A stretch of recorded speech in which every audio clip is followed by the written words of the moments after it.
home office. Today, what I want to teach or educate you on is ETFs or exchange traded funds. We're going to do a deep dive. You'll have a full understanding of what this incredible tool is. Absolutely amazing. Set it and forget it. And you can even speed up the process. So, with no further ado, we're going to get right into it. You know, I get excited, so I'm going to try to hold my excitement to myself. We're going to get through the presentation. I want you all to be well educated. So I'm going to share my screen, and hopefully I'm right up here with you. We'll do full screen there. And let me share. All right. All right, I'm excited. So, understanding the full spectrum of ETFs and investment options. So, this guide is going to explore the diverse world of ETFs. It's going to encompass passive index trackers. Don't be scared. Specialized sector and thematic funds. We'll get into it. Please don't be scared. Geographic exposures, fixed income, and commodity based investments. All of this will break down for you. So, just fancy terms. We're going to get into strategy and everything. We're also going to dive into inverse strategies. Inverse strategies are how you can either hedge your position if it's a losing position, or you can profit when the market goes down. Okay, you can get an inverse ETF. So if you don't know about options and puts, if I'm speaking a different language to you, there's something called an ETF, inverse ETF, and you can do these on the Magnificent Seven. In our group, we call them the Ocean's 11 because we added a few more notable tickers. And that's the Wealth Builders Collective. So I do want to give that a plug. So just stay with me, play me in the background. This is going to be very valuable for you and your future wealth, your future wellness. You know, you're building wealth not only for yourself, but for your family and your community. And so this here is one key to do it. So we're going to drop some bars today. We're going to also dive into real estate investment opportunities. So I know some of you're interested in real estate. Quick and easy way without the capital.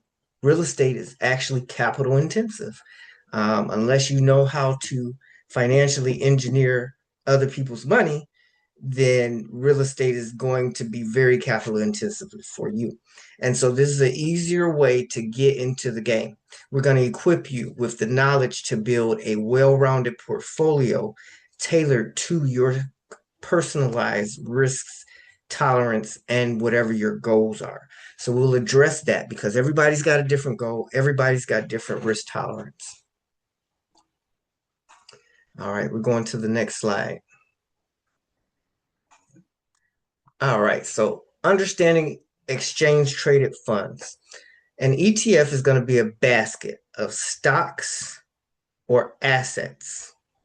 It can be bonds, commodities. A commodity is going to be like wheat, gold, silver, oranges. Those things are like commodities.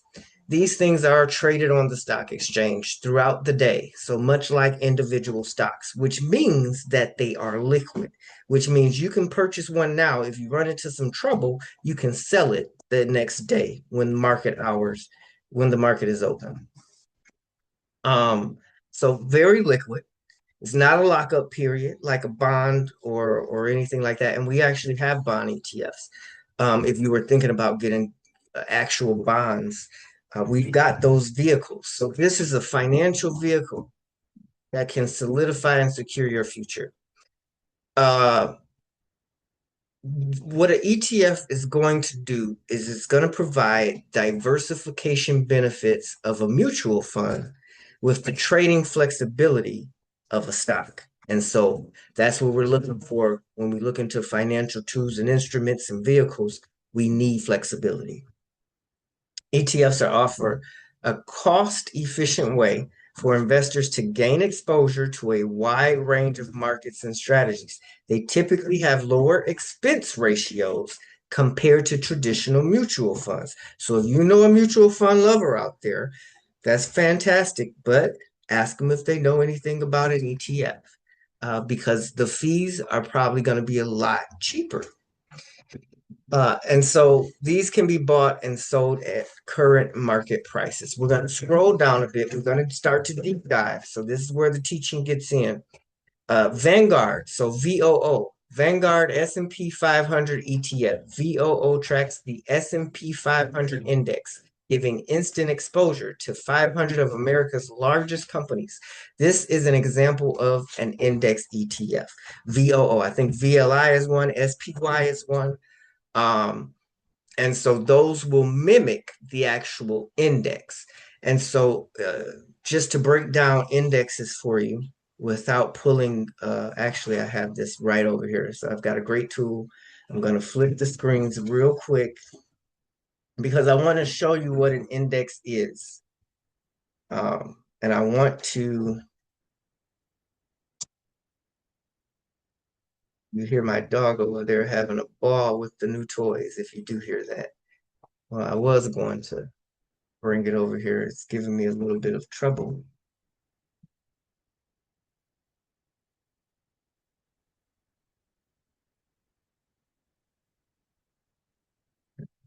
Sorry for this.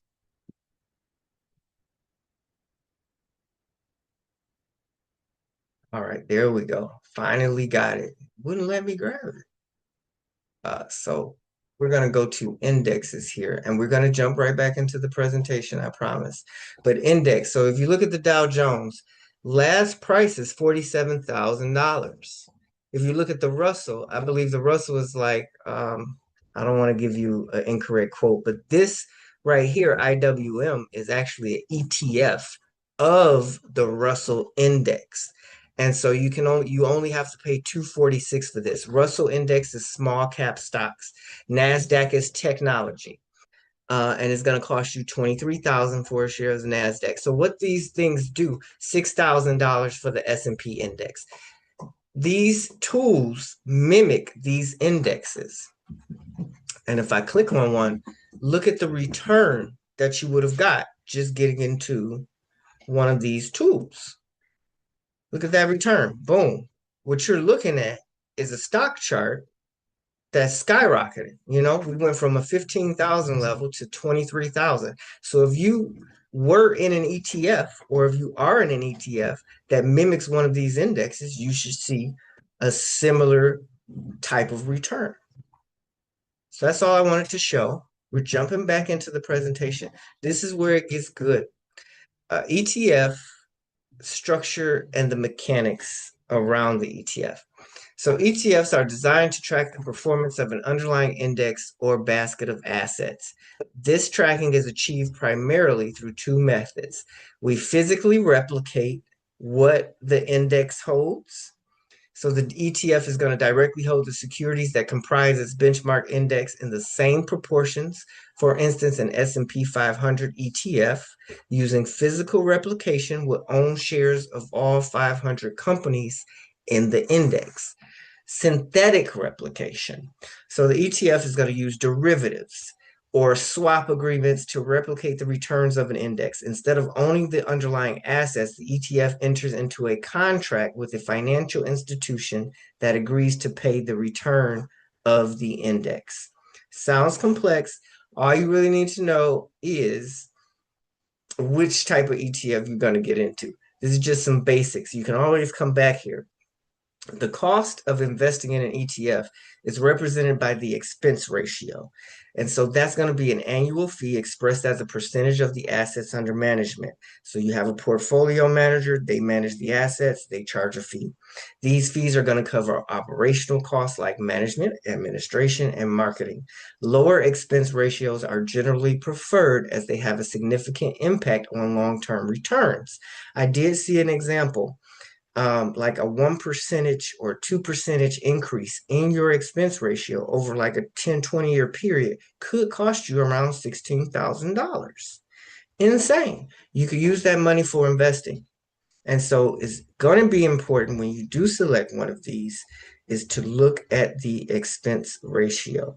I can give you an example of one of the forms that the companies will send out. Or if you just do a Google search, look for the expense ratio, and it'll give you what the expense ratio is. And you want the lowest. We're not into giving money, we're into saving money. A unique feature of ETFs is their creation and redemption mechanism, which it's going to help keep the market price in line with net asset value. Authorized, so remember that NAV. Authorized participants, APs, typically large financial institutions, they're going to create new ETF shares by depositing a basket of underlying securities with the ETF provider. This is just the mechanics of what happens behind the scenes, okay? We just paint the picture. Conversely, they can redeem ETF shares for the underlying securities. We're going to say not now. It wants me to restart every time once I start the video. This process is going to allow the supply of ETF shares to adjust dynamically, preventing large premiums or discounts from developing between the ETF's market price and its intrinsic value. So now we're going to jump into the diversified world of ETFs. This is the fun part. I'm sorry we had to give you the mechanics. This is the part that we're going to enjoy. So ETFs are going to come in various categories, each designed to meet different investment goals and risk appetites. Understanding these types is crucial for building a well-rounded portfolio. And we'll get to how to build your portfolio a little bit later in the video because we got it in the presentation. So index ETFs, we just went over an example, the S&P, the Russell, the Dow Jones. You've heard these terms. What these things are, they are indexes. And so there are ETFs, or basically stocks, that are composed of a multitude of securities. That's why it's called an ETF, an exchange traded fund. It's just like a stock that you buy, though. It's just a term for it. So just imagine this is a stock. Is going to mirror the performance of those indexes. Now, you also have sector ETFs. This is going to focus on specific industries or sectors in the economy. So technology, healthcare, consumer staples, utilities, energy. If you feel like utilities, hey, utilities are going to increase, or you have an inkling, right? You can start to target your investment as long as you're comfortable with the risk, so you can get outsized returns. And that is the goal. We want outsized returns. Now you can do thematic ETFs. What is a thematic ETF? Well, it's going to invest in trends. So AI is a trend right now. Marijuana was a trend a while ago. They have these marijuana ETFs. They have gaming ETFs. So like the theme is gaming, and so you can get into a gaming ETF. They have clean energy, artificial intelligence, talked about that, cybersecurity, which I don't really see declining. So a cybersecurity ETF might be good. Geographic ETFs. So this is going to target specific countries or regions. So you have like Japan, China, Europe. Now remember in my previous videos, gotta say the right word. In the previous videos, we talked about how international stocks and international markets are doing much better than the US market. And so they've got like a 20-ish% return. I think we're catching up. We're around 17% or so. But they've been doing really well. So if you wanted to point out or invest in a specific country or region, those options are available. They provide international diversification for you. Now here we come down here to bond and fixed income ETFs. So this is, you can hold a portfolio of various bonds, offering income generation and lower volatility than stock ETFs. So bonds, if you are closer to retirement, you want to diversify, you don't want the swings of the stock market, you can get into some of these vehicles. And then we have commodity ETFs. So remember the things I talked about, like gold, wheat, oil, agriculture. These are going to be physical commodities or commodity futures that are often used as a hedge against inflation. We know inflation is high, so commodity ETFs will be a natural place to go. This is where the strategy comes in. So let's jump to the next slide. We've got a little bit of time to go, but we're in here. So we're going to talk about core satellite portfolio strategy. And this is going to be a popular investment approach. It combines a passive, low-cost core portfolio with actively managed or specialized satellite investments. So 70 to 80% in broad market index ETFs. For example, S&P 500, total stock market. You can get a NASDAQ 100, international. That's going to be your core holding. 70 to 80%. You park it in these ETFs that you've selected with low expense ratios. Whether it's a theme, it's a sector, it's a bond or commodity, you've parked them and you've got 70 to 80% there. Satellite holdings are going to be your specialized ETFs, the sectors, thematic, geographic, or alternatives. So we'll put 20 to 30% over there. Your core, 70 to 80%, sector and thematic, smart beta and factor ETFs. And then you have international and niche ETFs, so like a fashion ETF or a shoes ETF. I don't know if they really have a fashion or shoes ETF because I haven't looked, but there are certain specific types of, like solar energy. You can get into solar energy ETFs, probably electric vehicle ETFs, possibly, or automaker ETF. So that's where you can get those niche ETFs. So again, broad market index ETFs, your core holding, low cost, maximum diversification. That's what it offers you. If we're, for example, let's say we have two stocks because we eat McDonald's and we buy Apple products. If these two stocks get hit because of bad news, your net worth and wealth get hit very badly. So if we have 10, we have McDonald's, we got Fiverr, we got AMD, we got Intel, we got, 10, Facebook, Meta, and two get hit, we still got a good 8 that can be performing very well, bridge that hit and still come out on top. This is what diversification is going to do for you. Long-term growth focus. You want to set it and forget it. You want to continue to invest. You want to set it on automatic. So what you can do is you can go through your broker, or you can send money from your bank account to your broker. So I do this. I send $10 over to Webull every week. I'll send $10 over to Fidelity every week. And then that money is in your brokerage account as cash. Once you determine what investment you want, what risk tolerance you have, and what goal, why you're getting into that investment, what goal is it going to satisfy?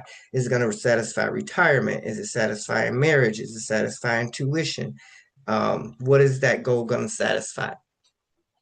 And so once we determine that, we jump in, we've got the cash there, we did our automatic investment, and we can also set an automatic investment up with the broker. So they'll take $10 from that account every week and invest it in one of these in ETFs, or $5 or $50 or $150, whatever is feasible for you. You want to make sure that you have emergency savings. So I know I got to cover some basics here, but and we'll jump back in, but I just want you to make sure we want to ensure that you're set up properly. Satellite holdings. So this is where you get your specialized, oh, I heard this news, sector ETFs for targeted exposure. You think energy is going to jump, oil is going to jump. Let's get into an oil ETF. Or energy ETF, thematic ETFs for growth trends, geographic ETFs for international diversification, bond ETFs for stability. And that's why as you get older to near retirement age, you want that stability.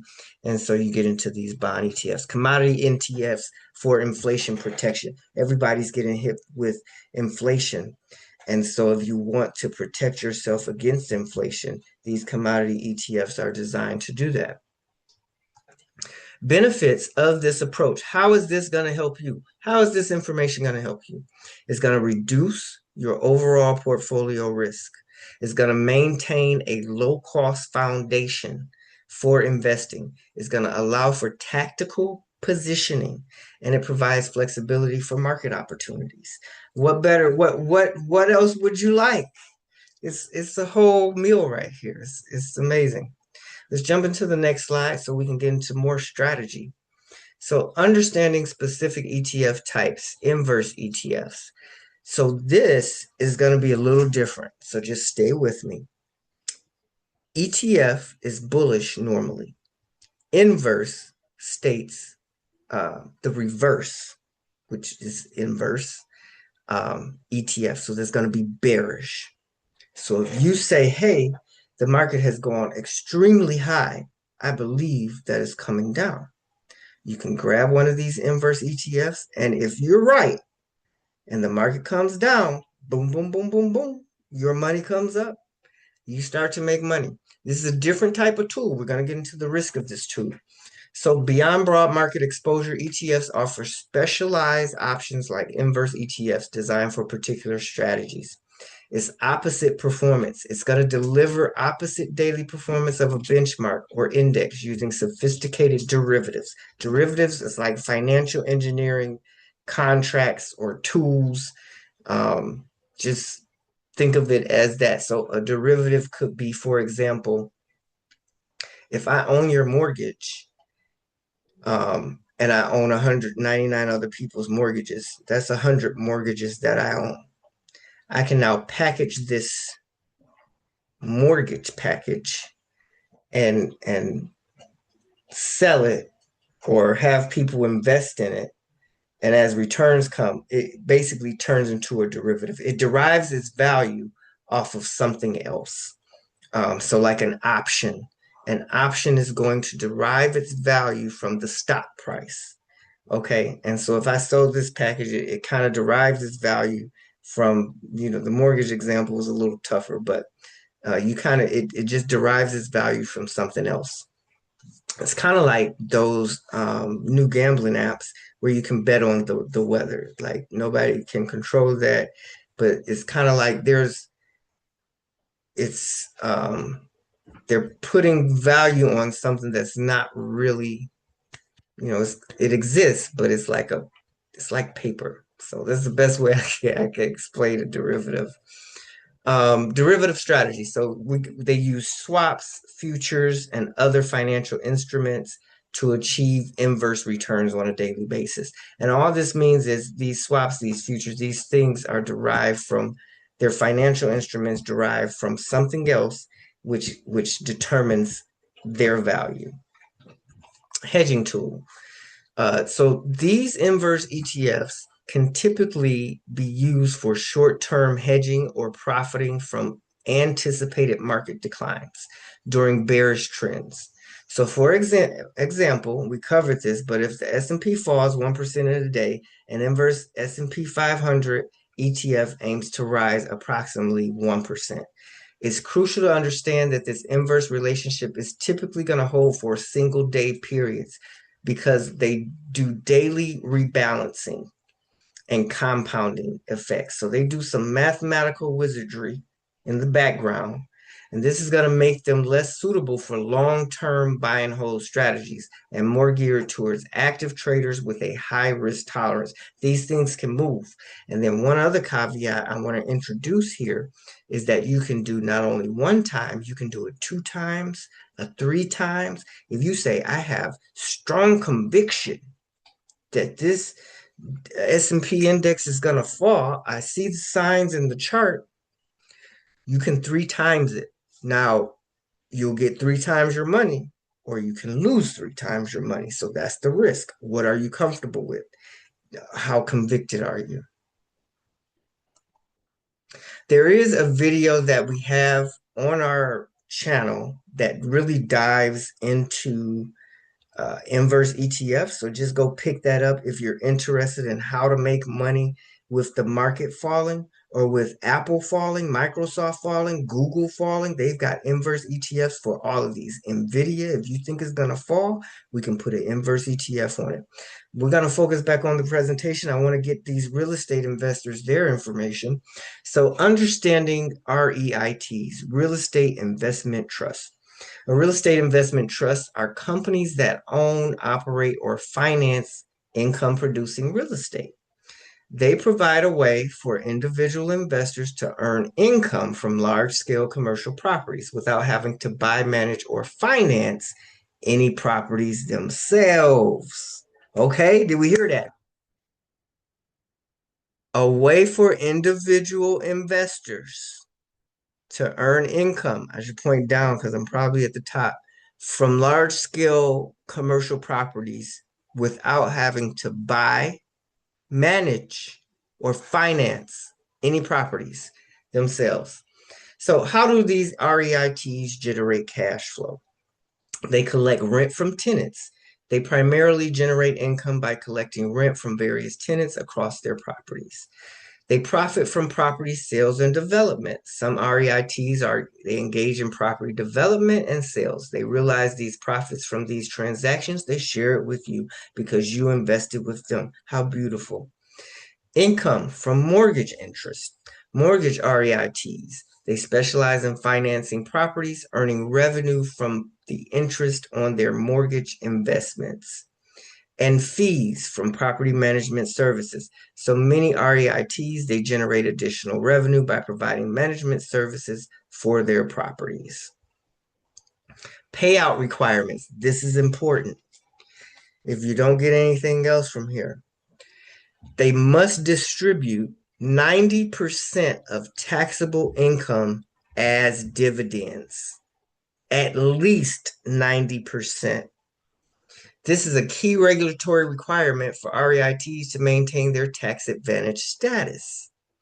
Typically, pay dividends quarterly. Investors can usually expect dividend payments on a quarterly basis, similar to many stocks. This requirement of them distributing the cash is going to make the REIT attractive for income investors. The high distribution mandate ensures a consistent stream of income for shareholders. Higher dividend yields than most stocks. REITs are going to have higher dividends than most stocks due to the 90% distribution rule. REITs often offer more attractive dividend yields compared to other equity investments. I know a REIT, ABR. I think that might be a little under 10%. 10%. I'm not sure. Don't quote me. But that's Arbor Realty Trust, I believe. AGNC, they pay a 14% dividend monthly. Okay. Hello. Let's park, set, forget. Let's get this dividend. What are we doing out here? And AGNC is $10, people. It's $10. Might be 11. You can get it today. Or explore the world of REITs because that might not be for you. You might get a higher dividend yield. You can find a higher dividend yield. So we'll go through the expense ratio and how to find a dividend yield if we have a little bit of time. Rate sensitivity. This is important as well. My real estate investors, gosh, you guys gonna love this. So rising rates increase borrowing costs. When interest rates rise, REITs also are going to face higher costs for financing properties and developments, potentially reducing profitability.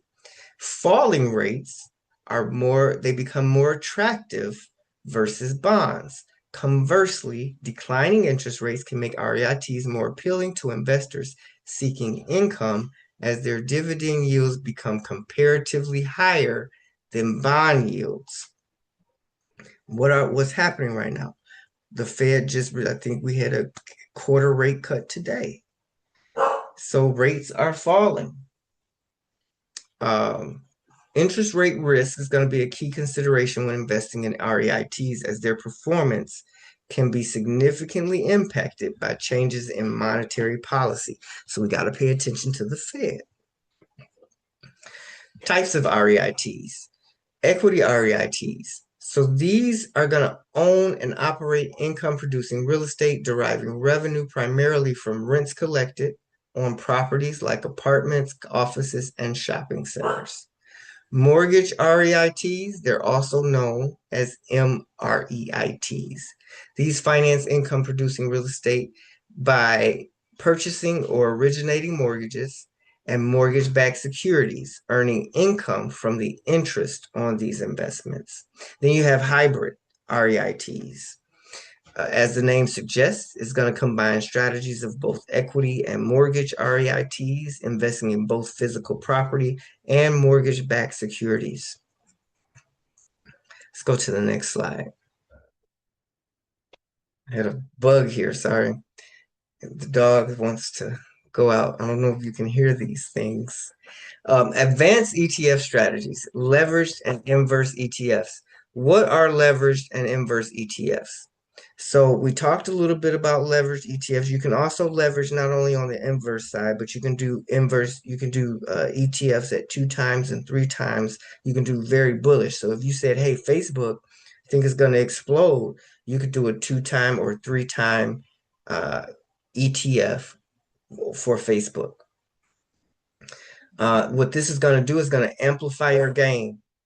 And if you're wrong, it's going to amplify your losses. So inverse ETFs, like those betting against real estate, they aim to profit when the underlying market or index falls by delivering the opposite of its daily return. Amplified returns and risk. These ETFs, they're going to use complex financial instruments like derivatives to achieve their objectives. While they can multiply potential daily gains, they also multiply potential daily losses, making them highly volatile and unsuitable for long-term holding due to compounding effects over time. How can we use this? We've got this knowledge. How do we use it? Tactical uses. Short-term hedging against existing portfolio holdings. Speculation on immediate market upturns or downturns. Portfolio protection during anticipated economic uncertainty. So if you say, "Hey, I don't know how it's going to go," you could throw one of these on, and if you see it going that way, start putting the money in, start scaling out of the other investments, the bullish, start putting these on. And the inverse of that, if you think it's going down, go up. So an example of this is going to be Direxion Daily Real Estate Bear 3 times ETF DRV. This is going to see 3 times daily performance of real estate indexes, suitable only for sophisticated traders with high risk tolerance. An important note here is due to the daily rebalancing, the long-term performance of leveraged and inverse ETFs can deviate significantly from their stated objectives over periods longer than a single day. They are generally not recommended for buy and hold investors. And so I know I say that, but I want to also show you. So let me bring this screen over here, and we're going to pop up an ETF, AAPD. This is an inverse ETF on Apple. You can see it says Direxion here. But over time, this thing falls, okay? This is what it does because the market was up when we looked at the indexes. So this is the inverse of the market, or Apple. If we look at an Apple chart, Apple's going to be the exact opposite. However, when Apple falls, this pops up. So if Apple goes down, this goes up. When Apple goes up, this goes down. This is actually nearing a parallel support where we bounced here, and we are probably going to bounce somewhere around in that area, potentially. That's what I read from the chart. So we're going to move that over. You also want to take in fundamentals if you're investing long term. How healthy is the cash flow of the company? How healthy are the sales of the company? How much debt does the company have? How is the company paying its debt? What financing instruments does the company have? What investments does the company have? Does it own other companies? How are those companies performing? So you have to get into the nitty-gritty of these investments. Even if you go to a Chipotle, is the parking lot full? Do they have a consistent line? These are the things that are going to determine really good investments. How's the McDonald's line? Is it popping still? Um, so key risk and considerations across investment options. Market volatility risk. So this is very important here. I know I said a lot is important, but once you start to invest, these are things that you have to take into consideration. Market volatility. All investment vehicles, including ETFs, are subject to market fluctuations. Prices can swing dramatically based on economic conditions, investor sentiment, and global events. So let's put it in perspective. Investor sentiment was not good when there were talks about tariffs for Chinese goods, because that would have been goods more expensive for American companies, and these companies may pass that expense on to American citizens.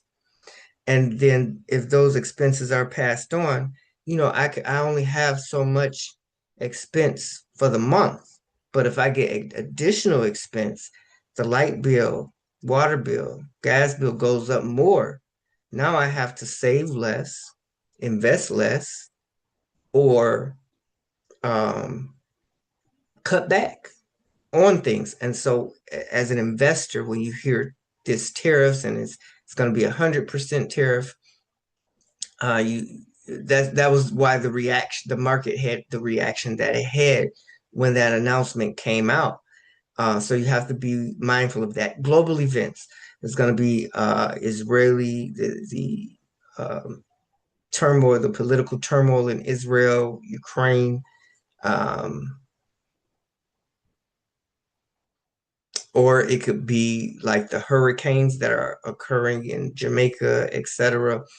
If that was a shipping route, for example, that could be impacted. So we got to be mindful of what's happening economically, what are investors thinking, and what global events, how could these things impact my investment?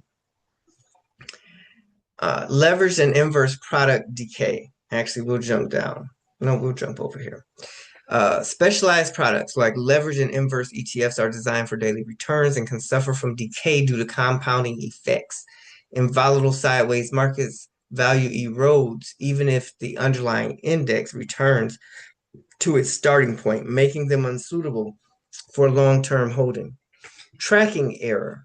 ETFs and other funds may not perfectly replicate their benchmark performance due to various factors, including fees, cash drag, sampling methods, and derivative positioning imperfections.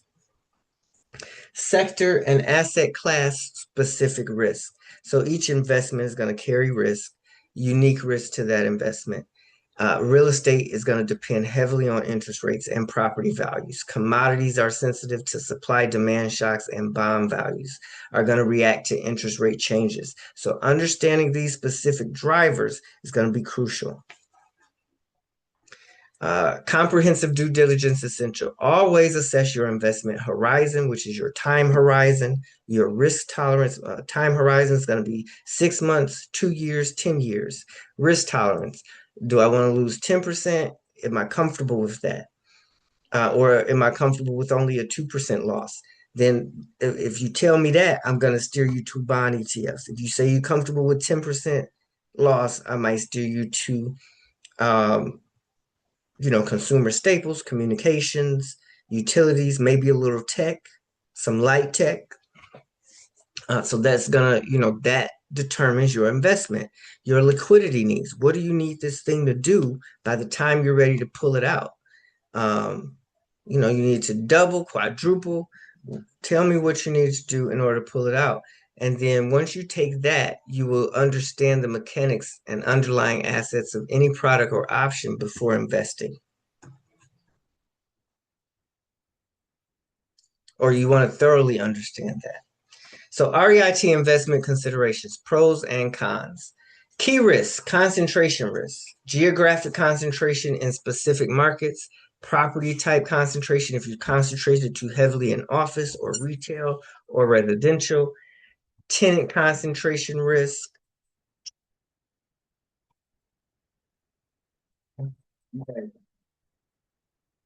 Yeah.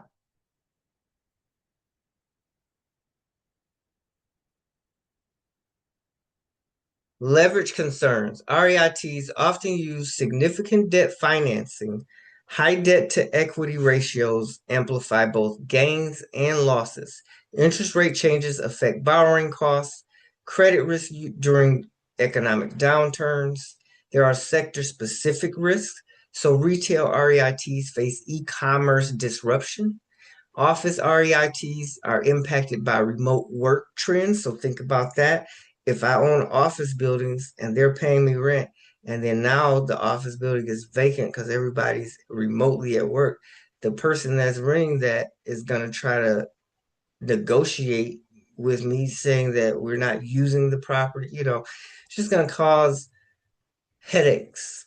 Healthcare REITs subject to regulatory changes. So our healthcare system right now, um, depending on what the outcome is of the government shutdown, those REITs could be impacted.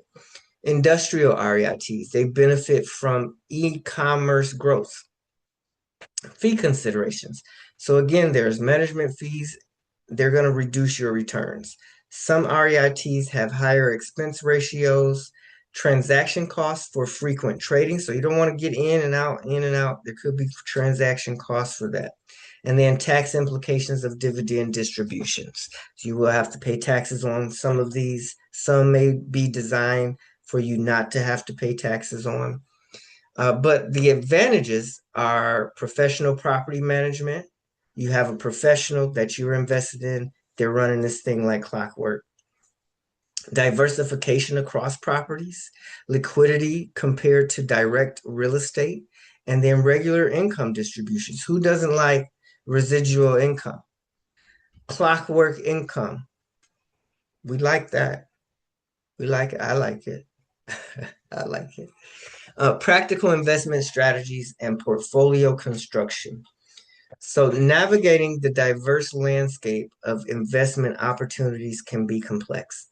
This guide here it aims to provide an educated investor or uneducated, because I think we went through the concepts, and long as you stayed with me and you got some general information, we've given you a comprehensive overview of various ETF types and alternative investment avenues, helping you to build a well-rounded portfolio aligned with your financial goals and risk tolerance. We discussed that. So this is the investment strategy and portfolio construction. We're going to take it step by step. You're going to build your core with broad market index ETFs. We're actually doing that with my nephew. Establishing his long-term portfolio foundation using diversified, low-cost, broad market index ETFs for consistent growth exposure. 2, we're going to start to target specific industries with sector ETFs. This is going to be to aim for specialized growth opportunities while recognizing higher inherent risks. So we say, hey, oil is going to pump. We do that sector, and we see what happens. But we can always set a stop loss that we're comfortable with in case the investment does not work out. Invest in future trends with thematic ETFs. So AI, for example, is very hot. You can invest in trucking, automotive, like it's tons of themes, solar, energy, tons of things that you can invest in, international. So we're going to even further pinpoint, we can get 2 great ideas, can do wonders for our portfolio. Imagine if we were here at 17% and in international at 25%, like we're averaging 23, 22%, beating the US market. This is why this is important, because you want to beat the market, even if you buy and hold, it's possible, or if you're a trader, it's possible.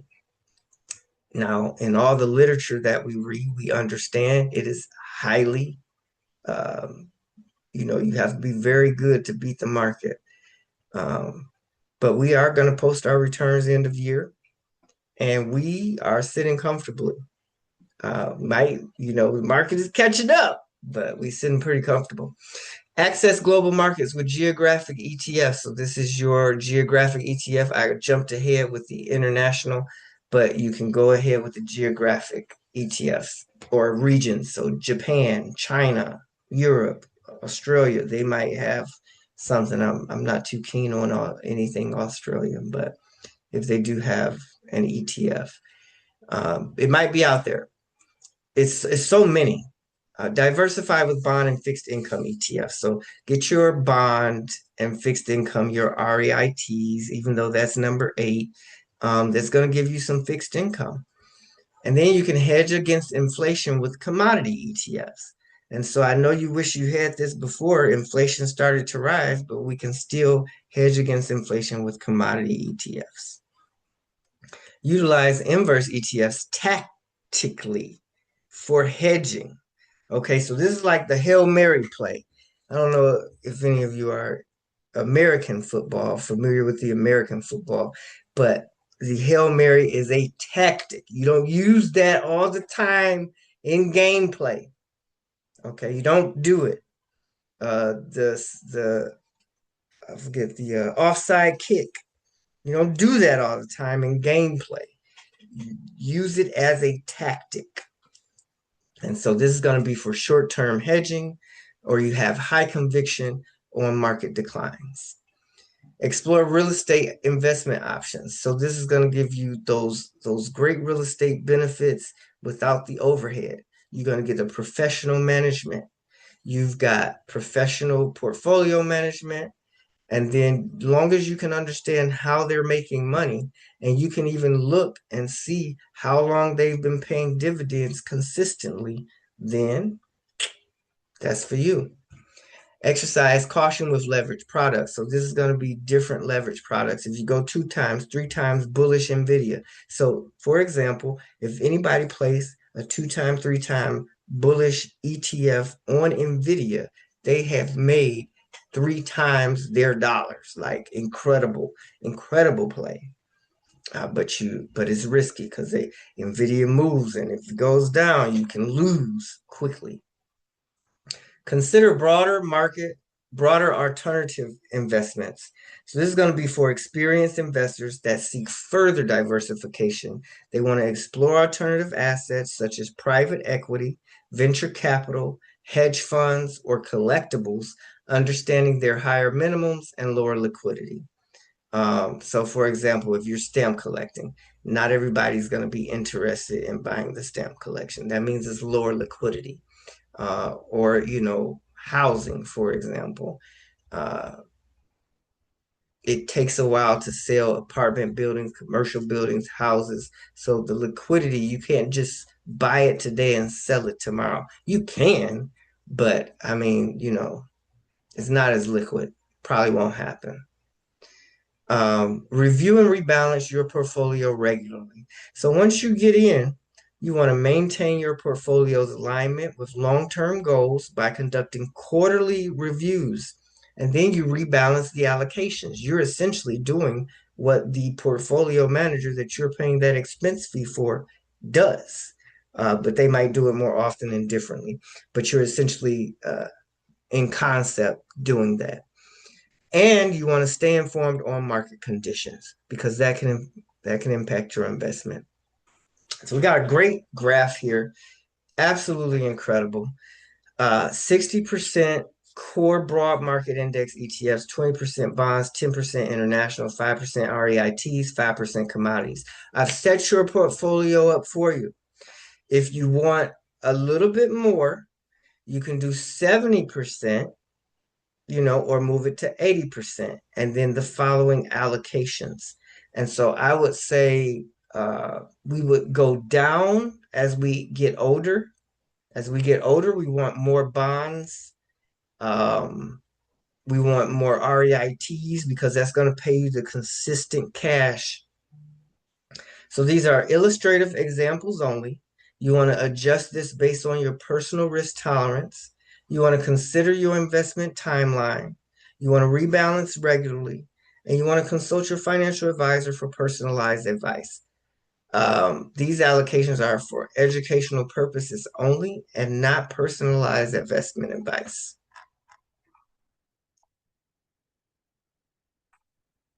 All right, we are getting through it, people.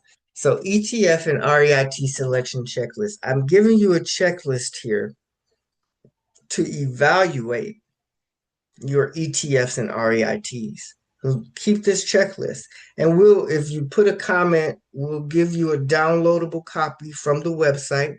I am going to go to the website. We'll check out the expense ratios and the consistent payment um, when we finish this presentation. So please stay tuned. I will not keep you. Liquidity assessment. This is the checklist. What's the average daily trading volume? We have a minimum requirement of $1 million. I can't speak today, but bear with me. Bid-ask spread is tighter, is better in the bid-ask spread. Market maker support, ease of buying and selling. Cost analysis, what's the expense ratio? Lower is definitely going to be better.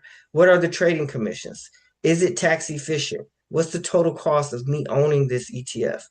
Tracking the performance, so tracking error versus benchmark, premium discount to NAV, consistency of performance, and replication method quality. Diversification quality, what's the number of holdings? What's the concentration in top 10 holdings? What is the geographic sector distribution? What's the correlation with existing holdings? Tax considerations, what is the tax efficiency of the structure? Do they have dividend tax treatment? Are capital gains distributions? Do they have capital gain distributions? Do they practice tax loss harvesting opportunities, or are there tax loss harvesting opportunities? So due diligence, what exactly does this fund own? How does it fit my portfolio strategy? Are there lower cost alternatives? And what are the key risks? This little checklist here, I know you probably, some may do it, some may not. It's a very comprehensive, it's a very good checklist. If you're really serious about investing in your future, it's worth learning. And you definitely don't want to pay a high price and be sitting in something for 10 or 15 years, and you've paid 15,000 in fees, and you realize that 15,000 could have been an investment that made 30,000, over that period. So we have to be mindful of the way we manage and think about our money. Understanding the full spectrum. This is the last slide of ETFs and investment options. You want to understand the tools. ETFs, REITs, and other investment vehicles, they serve unique strategic roles in sophisticated portfolio construction. You want to know the risk. Understand structure, benefits, and risk is going to be fundamental to making informed investment decisions that align with your goals and risk tolerance, and you want to manage wisely. Educated investing is going to lead to better risk management, more consistent returns, and greater potential for long-term financial success. Now, we've talked about the different types of ETFs. Here they are listed out for you. We talked about the different types of REITs. Here they are listed out for you. And we talked about alternative investment options. If you want me to dig more into these alternative investments, because I love private equity and hedge funds, collectibles, I'm willing to do peer-to-peer lending. We can also do that. Or starting an investment group, because Robinhood has a new feature called pooling. I think, no, it's Cash App. I don't know if Robinhood has this. Cash App has pooling, and so you can pool funds, like if you're planning a trip or something.